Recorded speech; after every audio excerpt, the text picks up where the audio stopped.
Lui, c'est Ludovic Fabregas, sans aucun doute, un des meilleurs pivots du monde, si ce n'est le meilleur. Ce qui frappe en le voyant, c'est qu'il dégage une impression de calme et de puissance. Pourtant, aller se frotter aux défenses adverses dans un sport de contact comme le handball, c'est tout sauf calme. Le pivot au handball, c'est celui qui se trouve au milieu des défenseurs. On a coutume de dire que c'est celui qui aime en prendre et qui aime en mettre en défense. On voit le pivot comme un mec qui va se battre avec la défense tout le match. Jouer des coudes pour avoir un ballon. L'âme d'un guerrier. Ça fait sans doute partie des qualités d'un pivot, mais on le résume un peu trop rapidement à cette unique qualité. Partons à la découverte de Ludovic Fabregas pour mieux appréhender ce poste qui est le pivot au handball. Et comme d'hab, tu trouveras une mind map récapitulative dans la description. Ludovic Fabregas est né près de Perpignan et suit rapidement son aîné au VTT Trial, bien loin des guerres promises au milieu des défenses adverses, mais déjà rigoureux et pointilleux, qualités qui lui permettront sans aucun doute de devenir ce qu'il est au handball. Champion du monde et d'Europe dans les catégories jeunes, son gabarit devient un problème dans cette discipline. Fabregas, c'est un colosse, 1,98 m pour 100 kg, mais pas que. Il a déjà des qualités mentales acquises dans un sport individuel. À 17 ans, il rejoint le groupe pro de Montpellier avec Patrice Canaillé. Pour le succès qu'on lui connaît à présent, il est d'abord reconnu pour ses qualités défensives.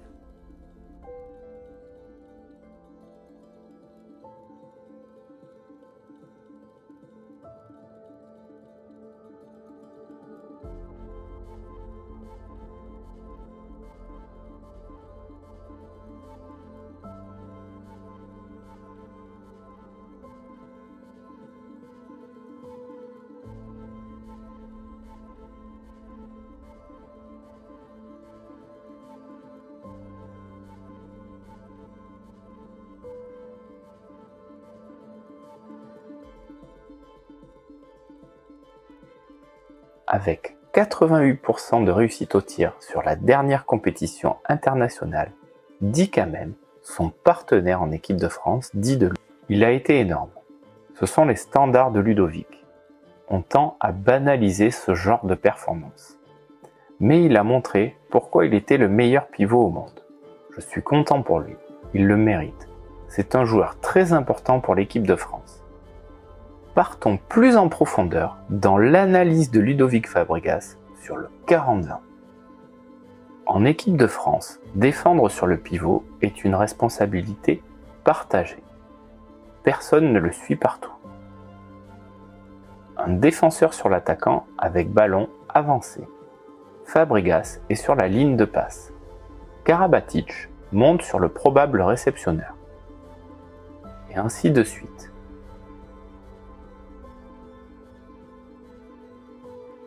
Difficile de jouer avec le pivot dans ces conditions. Les Danois à l'attaque. Passe de l'arrière droit au demi-centre qui a une trajectoire de course vers la droite, soit vers le pivot. L'idée est sans doute d'utiliser le fait que la défense soit basse là où il y a le pivot pour y amener un tireur. Fabregas le voit et sort. Il a le bras haut pour agir sur le bras et neutraliser le porteur du ballon. Son bras haut peut aussi gêner la ligne de passe vers le pivot. Pendant sa montée, son partenaire est venu prendre le pivot. L'équipe de France cherche à gêner la passe au départ et à l'arrivée. Pour défendre sur le pivot, Ludovic Fabregas cherche toujours à mettre un membre sur la ligne de passe, que ce soit proche du pivot ou directement sur le passeur. ou sur la ligne de passe elle-même.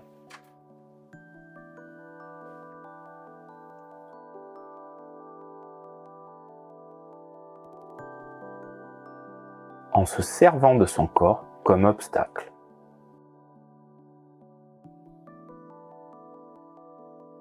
La problématique, c'est que le pivot est toujours derrière le défenseur et qu'il doit savoir où est le ballon devant lui et ce que font ses partenaires pour agir sur les côtés et dans la profondeur. Des fois, on se demande si Fabregas a des yeux derrière la tête. La réponse est beaucoup plus simple. Pour savoir où est le pivot, il faut toujours avoir un contact avec lui.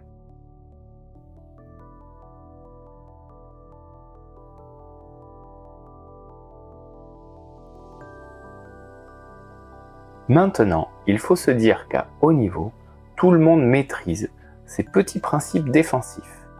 Alors comment Ludovic Fabregas fait-il pour s'en sortir? Fabregas, c'est un pivot exceptionnel. Si tu le laisses faire, soit il va marquer, soit il va faire marquer un de ses partenaires. Du coup, chaque club, chaque nation a presque un plan anti-Ludovic Fabregas.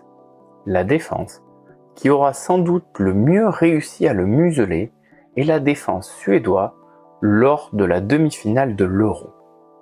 Il n'aura marqué que 4 buts sur ce match, bien loin de ses 8 buts en finale face aux Danois. La défense suédoise empêche Fabregas de gagner une position favorable à la zone dès que c'est possible. Une position favorable, c'est souvent à la zone avec un espace pour attraper le ballon devant soi.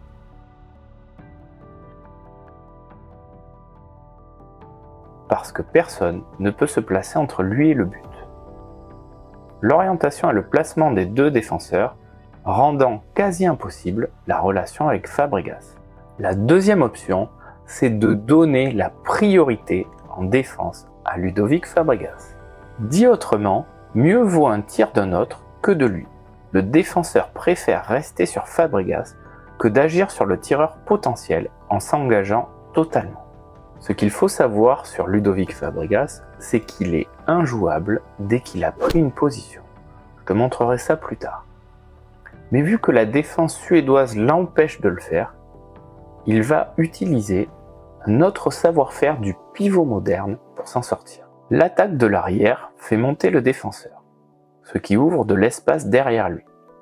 Fabregas, malgré la tenue du défenseur, va chercher à exploiter cet espace, en y glissant. Il est donc capable d'utiliser différents savoir-faire dans le dispositif défensif adverse. En maîtrisant ses déplacements au millimètre, pour tenter d'avoir le ballon sans entrer dans la zone. Il glisse quand il y a de l'espace, soit pour avoir le ballon, soit pour amener un défenseur avec lui. Puis enchaîne avec une prise de position en demandant le ballon vers la zone.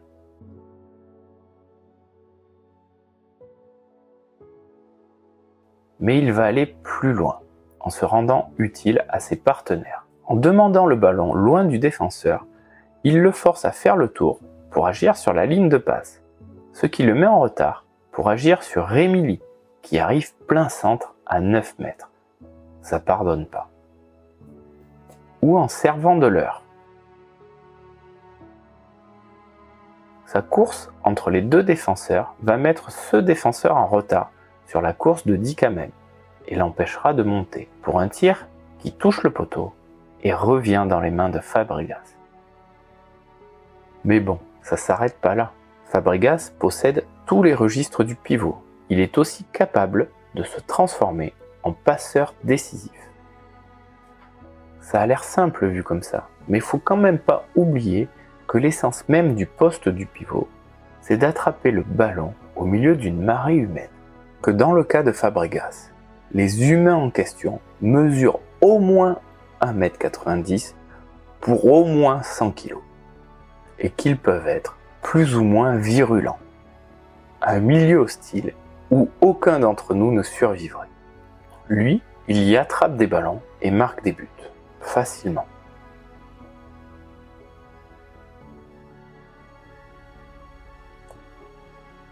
En gagnant des positions, c'est-à-dire une place avec un pied au bord de la zone, lui permettant de tirer rapidement.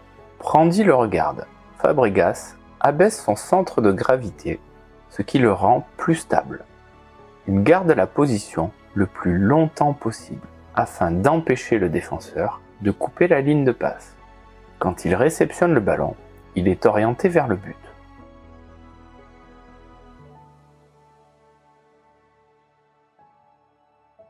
Cette fois, Fabregas s'excentre. Un pied à la zone, un écart de pied important lui permettant de résister à la pression du défenseur. Un bras pour contrôler son adversaire. Un pour demander le ballon loin de lui. La passe est brillante, mais avec un bon pivot, t'es serein, faut l'avouer. Ou s'adapter à une passe de génie en quelques millièmes de seconde. Ou celle-là.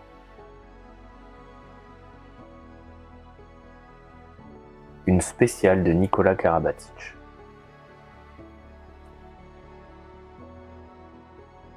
Parfois, cela lui arrive de se retrouver dos au but, chose qu'on évite en formation.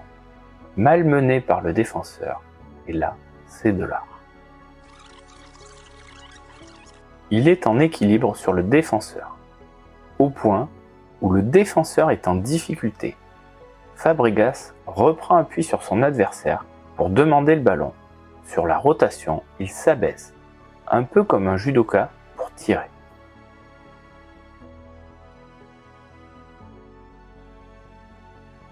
Une fois le ballon attrapé, reste encore à marquer. Le pivot doit faire preuve de patience pour garder sa position le plus longtemps possible et s'extraire rapidement de la défense. En tentant de retrouver son équilibre dans la phase finale du tir face au gardien de but. Pas facile donc. Puis après tout ça, il faut battre les tout meilleurs gardiens du monde. Sauf que là, on parle d'une machine de guerre.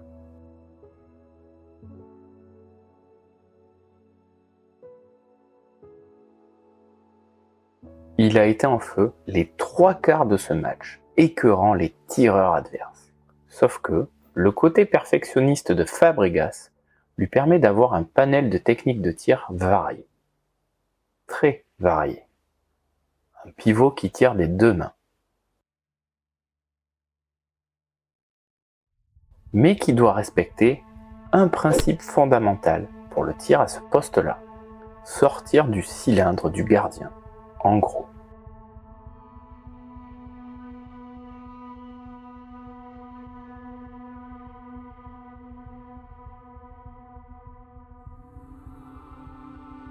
Si je prends le corps du gardien de but, Emil Nielsen, sans les bras, cela forme un cylindre. Sauter vers ce cylindre lui permet de rester en appui. Du coup, il n'aura pas besoin de se déplacer. Donc il aura un coup d'avance. C'est aussi la zone où il y a le plus de surface corporelle. L'idée pour le tireur, c'est d'avoir une trajectoire de saut qui s'en éloigne.